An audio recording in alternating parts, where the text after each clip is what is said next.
and do the things that we need to do. So as you look at development of that technology, it's certainly something we're looking at. Future of technology, the future of the military. Thank you, Rear Admiral Stephen Evans. Thank you. Thank you. Back to the booth. All right, thank you so much, Marvin.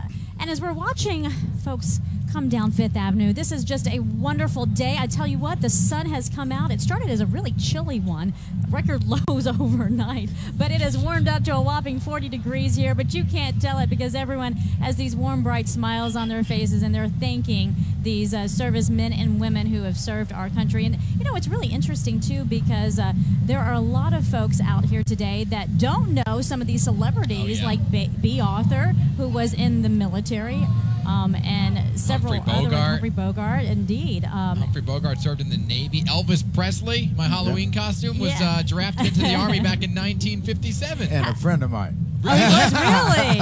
Wait, Yes. is there a certain story that we need to know? No, other than one thing that is true. He was a fine sergeant tank commander.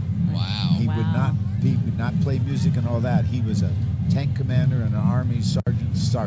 Wow. A couple other people, George Carlin and Drew Carey. Ronald Reagan. Yes, exactly. I just love how Paul just name dropped that he was friends with Elvis Presley. By the way. I thought that was good just to kind of... I mean, he's not only received, you know, the Medal of Honor, but he's also friends with Elvis Presley. As my daughter said, that's far more important. I want to bring in now Dr. Libby O'Connell here, United States World War I Centennial Commission. And as you watch this parade, it's really wonderful, isn't it? Especially for someone who looks at history and studies it, to see us stop and honor the service of these men and women. Our veterans are such an important part of our history, and their stories are our stories. They shaped America, and I'm so proud to be here to be able to say thank you to our veterans today.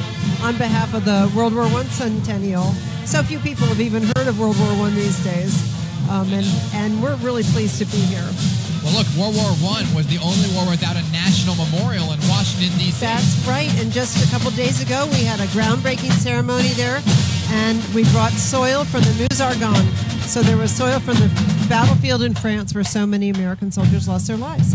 Look at this gorgeous band, though. I have to stop for a moment and as they pass by. Just coming out in all these colors, and it's sounding great. So lovely. They do.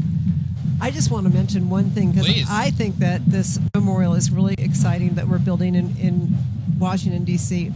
World War I has never had a national memorial right in our nation's capital. So if people want to learn more about it, can I just give a website address? Please. It's www.1cc.org. You can do /memorial, and you'll learn all about the project. And I'm sure in studying all the history behind it, you've come across many